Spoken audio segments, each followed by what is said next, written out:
ಏನು ಗುರುಗಳಿದ್ದೀರಿ, ನಿಮ್ಮ ಪಾದಗಳಲ್ಲಿ ನಮಸ್ಕರಿಸಿ ಎಲ್ಲ ಧರ್ಮದ ಒಂದು ಏನು ಹಿರಿಯರು ಬಂದಿದ್ದೀರಿ ಅವರೆಲ್ಲರಿಗೂ ನಾನು ವಂದಿಸಿ, ವೇದಿಕೆ ಮೇಲಿರ್ತಕ್ಕಂಥ ಎಲ್ಲ ಹಿರಿಯರೇ, ಇಲ್ಲಿ ನೆರೆದಂಥ ಬಂಧುಗಳೇ, ನಾನು ಹೆಚ್ಚಿಗೆ ಮಾತನಾಡಲಿಕ್ಕೆ ಹೋಗೋದಿಲ್ಲ. ಟಿಪ್ಪು ಸುಲ್ತಾನ್ ಅವರು ಒಬ್ಬ ಸ್ವಾತಂತ್ರ್ಯದ ಪರವಾಗಿರ್ತಕ್ಕಂಥವ್ರು, ಬ್ರಿಟಿಷರು ಈ ನೆಲದಿಂದ ಓಡಿಸ್ಬೇಕಂತಕ್ಕಂಥ ವ್ಯಕ್ತಿ, ಈ ನೆಲವನ್ನು ಪ್ರೀತಿಸ್ತಕ್ಕಂಥ ವ್ಯಕ್ತಿ ಟಿಪ್ಪು ಸುಲ್ತಾನ್ ಅವರಿದ್ದರು. ಅಷ್ಟೇ ಅಲ್ಲ, ಅವರು ಕನ್ನಡ ಅಭಿಮಾನಿ.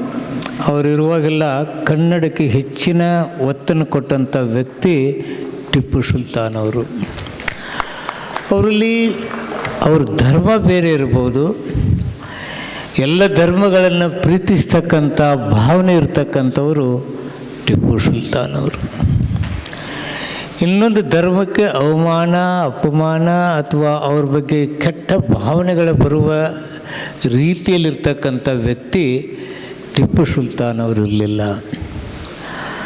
ಅವರು ಎಲ್ಲ ಸರ್ವ ಜನಾಂಗ, ಸರ್ವ ಧರ್ಮಗಳನ್ನು ಪ್ರೀತಿ ಮಾಡ್ತಕ್ಕಂಥ ವ್ಯಕ್ತಿತ್ವ ಇರ್ತಕ್ಕಂಥ ಅವರು ಟಿಪ್ಪು ಸುಲ್ತಾನ್ ಅವರು. ವಿಶೇಷವಾಗಿ ಕೃಷಿಯಲ್ಲಿ ಎಷ್ಟೊಂದು ಮುಂದುವರೆದು ಅಂತಹ ಕಾಲದಲ್ಲಿ ಕೃಷಿಗೆ ಮಹತ್ವ ಕೊಟ್ಟಂಥ ವ್ಯಕ್ತಿ ಟಿಪ್ಪು ಸುಲ್ತಾನ್. ಆ ಭಾಗದಲ್ಲಿ ಇವತ್ತೇನು ರೇಷ್ಮೆ ಏನಾದರೂ ಡೆವಲಪ್ ಆಗಿದ್ದರೆ ಟಿಪ್ಪು ಸುಲ್ತಾನ್ ಅವರಿಂದ ಸಾಧ್ಯ ಆಯಿತು. ಮೈಸೂರು ಭಾಗದಲ್ಲಿ ಆವತ್ತಿನ ಕಾಲದಲ್ಲಿ, ಈ ಮೈಸೂರು ಕಾಲದಲ್ಲಿ ಈ ರೇಷ್ಮೆ ಇಲಾಖೆ ಇವತ್ತು ಬೃಹತ್ ಆಕಾರವಾಗಿ ಬೆಳೆದಿದ್ದರೆ ಅದಕ್ಕೆ ಕಾರಣೀಭೂತರು ಟಿಪ್ಪು ಸುಲ್ತಾನ್ ಅವರು. ಅಂತಹ ವ್ಯಕ್ತಿಯ 275ನೇ ಜಯಂತ್ಯೋತ್ಸವನ ನಮ್ಮವರು ಏನು ಯುವಕ ಮಿತ್ರರು ಹಮ್ಮಿಕೊಂಡಿದ್ದೀರಿ, ನಿಮಗೆ ನನ್ನ ವಿಶೇಷವಾದ ಅಭಿನಂದನೆ. ಯಾವ್ಯಾವ ವ್ಯಕ್ತಿಗಳ ಇತಿಹಾಸವನ್ನು ತಿರ್ಸ್ತಕ್ಕಂಥ ಕೆಲಸ ಇವತ್ತು ನಡೀತಾ ಇದೆ. ಸ್ವಾತಂತ್ರ್ಯ ಹೋರಾಟಕ್ಕೆ ಮುಂಚೂಣಿಯಲ್ಲಿ ಅಲ್ಪಸಂಖ್ಯಾತರಿದ್ದರು, ದಲಿತರಿದ್ದರು, ಎಲ್ಲರೂ ಇದ್ದರು. ಆ ಸ್ವಾತಂತ್ರ್ಯಕ್ಕಾಗಿ ಹೋರಾಡಲಾರ್ದವ್ರು ಇವತ್ತು ದೇಶಾಭಿಮಾನ, ಭಾರಿ ದೇಶದ ಅಭಿಮಾನಿಗಳೇ ನಾವೇ ಅನ್ನುವಂಥ ಬಿಂಬನೆ ನಡೀತಾ ಇದೆ. ಅದು ದುರದೃಷ್ಟಕರ. ಆದರೆ ನಾವು ಎಲ್ಲಿ ಅಡುತ್ತಾ ಇದ್ದೀವಿ? ಯಾವತ್ತು ಅಂಬೇಡ್ಕರ್ ಅವರು ಅಭಿವೃದ್ಧಿ ಮಾಸ್ಟರ್ ಕೀ ಎಲ್ಲೈತಪ್ಪ ಅಂದ್ರೆ ರಾಜಕಾರಣದಾಗ ಐತಿ ಅಂತ ಹೇಳಿದರು. ದನ ಕಾಯವ, ಕಸ ಹೊಡ್ಯಾವ, ಹೆಲಿಕಾಪ್ಟರ್ದಾಗ, ಕಾರ್ನ್ಯಾಗ ಬರಲಿ, ವಿಮಾನದಾಗ ಬರಲಿ, ಅವನ ಹೋಟಿನ ಕಿಮ್ಮತ್ತು 1/10 ಕೊಟ್ಟರು. ಆದರೆ ಆ ಮಾಸ್ಟರ್ ಕೀ ಸಮೀಪ ನಮ್ಮ ಹಿಂದುಳಿದ ಜನಾಂಗ ಆಗಲಿ, ಅಲ್ಪಸಂಖ್ಯಾತರಾಗಲಿ ಬರಲಿಕ್ಕೆ ಆಗಲಿಲ್ಲ. ಇತ್ತಿತ್ತಲಾಗಂತೂ ಈ ದೇಶ ಅಸೂಯೆ ಭಾವನೆಯನ್ನು ಹುಟ್ಟಿಸಿ ಕೆಲವು ಜಾತಿ ಧರ್ಮಗಳನ್ನು ದೂರಿಡ್ತಕ್ಕಂಥ ಪ್ರಯತ್ನಗಳು ಇವತ್ತು ನಡೀತಾ ಇದ್ದಾವೆ. ಅದಕ್ಕೆ ಎಂತಹ ಶಕ್ತಿ ಕೊಟ್ಟಂಥ ಅಂಬೇಡ್ಕರ್ ಅವರ ಆ ಆಯುಧ ಯಾಕೆ ಮೊಟಕಾಯಿತು? ಇದಕ್ಕೆ ಕಾರಣಗಳೇನು ಅಂತಕ್ಕಂಥ ವಿಚಾರಣೆಗಳು ಇವತ್ತು ನಡಿಬೇಕಾಗಿದೆ. ಇದಕ್ಕೆ ಯಾರ್ಯಾರು ಜೊತೆಗೂಡಿಸ್ಬೇಕು? ದೇಶವನ್ನು ಪ್ರೀತಿ ಮಾಡಿದವರು, ಧರ್ಮವನ್ನು ಪ್ರೀತಿ ಮಾಡ್ತಕ್ಕಂಥವ್ರು. ಯಾವ ಧರ್ಮವನ್ನು ಅಶಾಂತಿಯಿಂದ ನಡೆಸ್ಕೊಂಡು ಹೋಗಲಿಕ್ಕೆ ಸಾಧ್ಯ ಇಲ್ಲ. ನಮ್ಮ ಅಲ್ಪಸಂಖ್ಯಾತರು ಮೊನ್ನೆ ಡೆಲ್ಲಿಯಲ್ಲಿ ಬಾಂಬ್ ಬ್ಲಾಸ್ಟ್ ಆದರೂ ಖಂಡಿಸ್ತಾರೆ. ಇಲ್ಲವ್ರು ಖಂಡಿಸ್ತಕ್ಕಂಥ ಶಕ್ತಿ ಉಳ್ಳವರಿದ್ದಾರೆ. ಯಾವುದೋ ಒಬ್ಬ ಷಡ್ಯಂತ್ರ ಮಾಡ್ತಕ್ಕಂಥ ವ್ಯಕ್ತಿಗಳೇನಾದರೂ ಆದರೆ ನನ್ನ ದೇಶದ ಅಲ್ಪಸಂಖ್ಯಾತರೆಲ್ಲರೂ ಅದಕ್ಕೆ ಸಪೋರ್ಟ್ ಮಾಡ್ತಕ್ಕಂಥದ್ದಿಲ್ಲ. ಅದನ್ನು ಖಂಡಿಸ್ತಕ್ಕಂಥ ವ್ಯಕ್ತಿಗಳು ನನ್ನ ದೇಶದಲ್ಲಿದ್ದಾರೆ ಅಂತಕ್ಕಂಥದ್ದನ್ನು ಈ ಜನತೆಗೆ ನಾವು ಹೇಳಬೇಕಾಗಿದೆ. ಅಲ್ಲೊಂದಿಲ್ಲೊಂದು ಎಲ್ಲ ಧರ್ಮಗಳಲ್ಲಿ ಇದು ನಡೀತಾ ಇದೆ. ಎಷ್ಟೋ ವಿದ್ವಾಂಸರನ್ನೇ ಕೊಂದು ಹಾಕ್ತಕ್ಕಂಥದ್ದು ಆಗೋಯ್ತು ನಮ್ಮ ದೇಶದಲ್ಲಿ. ಲಂಕೇಶ್ ಪತ್ರಿಕೆಯ ಗೌರಿ ಲಂಕೇಶ್ ಅವರು ಹಾಗೂ ನಮ್ಮ ಧಾರವಾಡದಲ್ಲಿ ಒಬ್ಬರನ್ನ ಹೊಡೆದು ಹಾಕಿದ್ರಲ್ಲ, ಯಾರು? ಕಲಬುರ್ಗಿಯವ್ರನ್ನ ಹೊಡೆದಾಕಿದ್ರು, ಮಹಾರಾಷ್ಟ್ರದಲ್ಲಿ ಹೊಡೆದಾಕಿದ್ರು. ಹೀಗೆ ಯಾರು ದೇಶ ಪ್ರೀತಿ ಮಾಡ್ತಕ್ಕಂಥವ್ರು ಇದ್ದಾರೆ, ಯಾರು ಸರ್ವ ಜನಾಂಗವನ್ನು ಪ್ರೀತಿ ಮಾಡ್ತಕ್ಕಂಥ ವಿದ್ವಾಂಸರಿದ್ದಾರೆ, ಆ ಯೋಜನೆ, ಆ ಸಂಸ್ಕೃತಿ ಸಂಸ್ಕಾರವನ್ನು ಹೇಳ್ತಕ್ಕಂಥವ್ರು ಇದ್ದಾರೆ. ಅಂಥವ್ರಿಗೆ ಈ ದೇಶದಲ್ಲೇ ಬದುಕಿಲ್ಲ ಅಂತಕ್ಕಂಥ ರೀತಿಯಲ್ಲಿ ಇವತ್ತೇನು ನಡೀತಾ ಇದೆ, ಅದನ್ನು ಎದುರಿಸಲಿಕ್ಕೆ ನಮ್ಮ ಹತ್ರ ಬಾಂಬ್ ಬೇಕಾಗಿಲ್ಲ, ಬಂದೂಕ್ ಬೇಕಾಗಿಲ್ಲ. ಅಂಬೇಡ್ಕರ್ ಕೊಟ್ಟಂಥ ಒಂದು ಶಕ್ತಿ ಮತ ಅನ್ನೋದೇನಿದೆಯಲ್ಲ, ಯಾರು ಈ ದೇಶಕ್ಕೆ ಅವಮಾನ ಮಾಡ್ತಾರೆ, ಯಾರು ದೇಶದಲ್ಲಿ ಅಪಮಾನ ಮಾಡ್ತಕ್ಕಂಥ ಕೆಲಸ ಮಾಡ್ತಾರೆ, ಯಾರು ದೇಶವನ್ನು ಛಿದ್ರ ಮಾಡ್ತಾರೆ ಅಂಥವ್ರಿಗೆ ಎಂಥ ಅದ್ಭುತವಾದ ಶಕ್ತಿ ಕೊಟ್ಟಂಥ ಅಂಬೇಡ್ಕರ್ ಶಕ್ತಿಯನ್ನು ಪ್ರಯೋಗ ಮಾಡೋದ್ರಲ್ಲಿ ನಾವು ವಿಫಲರಾಗಿದ್ದೀವಿ. ಕಾರಣ ಇಷ್ಟೇ, ರಾಜಕೀಯ ಪ್ರಜ್ಞೆ ಇಲ್ಲ, ಬಡತನ, ಶಿಕ್ಷಣ ಇಲ್ಲ. ಏನು ಇವತ್ತು ರಾಜಕಾರಣದಿಂದ ದೂರ ಇದ್ದೀವಿ. ನೀವೆಲ್ಲರೂ ಎಲ್ಲೋ ಒಂದು ಕಡೆ ಅಸಹಾಯಕರಾಗಿದ್ದೀರಿ, ತಿಳುವಳಿಕೆಯಿಲ್ಲದಾರಾಗಿದ್ದೀರಿ. ನಿಮ್ಮನ್ನು ಯಾರು ಬೇಕಾದವರು ದುರುಪಯೋಗ ಮಾಡ್ಕೋಬೋದು ಅಂತಕ್ಕಂಥ ಭಾವನೆ ಏನು ಬಂದಿದೆಯಲ್ಲ, ಅದಕ್ಕೆ ಕಡಿವಾಣ ಹಾಕಲಿಕ್ಕೆ ಬರೀ ಸಮಾವೇಶ ಮಾಡಿ ಮುಗಿಸಿದ್ರೆ ಸಾಲದು. ನಾಳೆಯಿಂದ ಪ್ರಾರಂಭ ಆಗಬೇಕು ಸಮೀಕರಣ.